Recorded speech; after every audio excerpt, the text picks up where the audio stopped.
కోర్టులో కవిని, అనామికని హాజరుపరుస్తూ ఉంటారు. ఇంతలో అక్కడ ఉన్న జడ్జి అయితే ఏంటి ప్రాబ్లం అని చెప్పేసి అయితే అడుగుతూ ఉంటాడు. ఆ మాటలకి అక్కడ ఉన్న కవి వాళ్ళ లాయర్ అయితే, సార్ ప్రాబ్లం ఏమిటంటే ఈ అబ్బాయి కవి ఉన్నాడు కదా నా క్లయింట్, ఆ క్లయింట్ ఒక అమ్మాయితో ఫ్రెండ్షిప్ చేస్తున్నాడు. కానీ ఇక్కడ ఉంది కదా తన భార్య అనామిక మాత్రం తననే అనుమానిస్తూ ఉంది.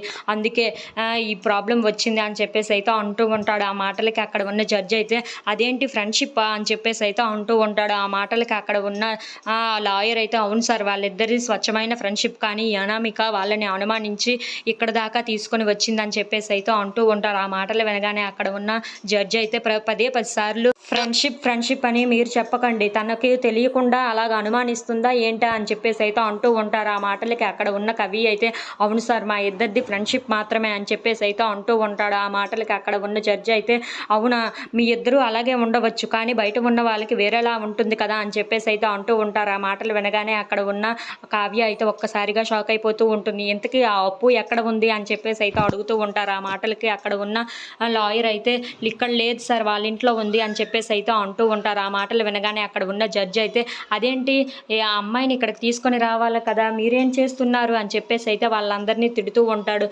అయినా సరే నేను దీన్ని రేపటికి వాయిదా వేస్తున్నాను, ఆ అప్పును కూడా ఇక్కడికి తీసుకొని వస్తే మొత్తం ఏంటో తెలిసి చెబుదామని చెప్పేసి అయితే అంటూ ఉంటాడు. ఆ మాటలకి అక్కడ ఉన్న వాళ్ళందరూ అయితే ఒక్కసారిగా షాక్ అయిపోతూ ఉంటారు. ఈ అనామిక ఎవరో, ఈ అప్పు ఎవరో, మొత్తం కవి ఎవరో మొత్తం తేల్చేద్దామని చెప్పేసి అయితే అక్కడ నుండి కోర్టుకు అయితే రేపు చూసుకుందామని చెప్పి అక్కడ నుండి వెళ్ళిపోతూ ఉంటాడు.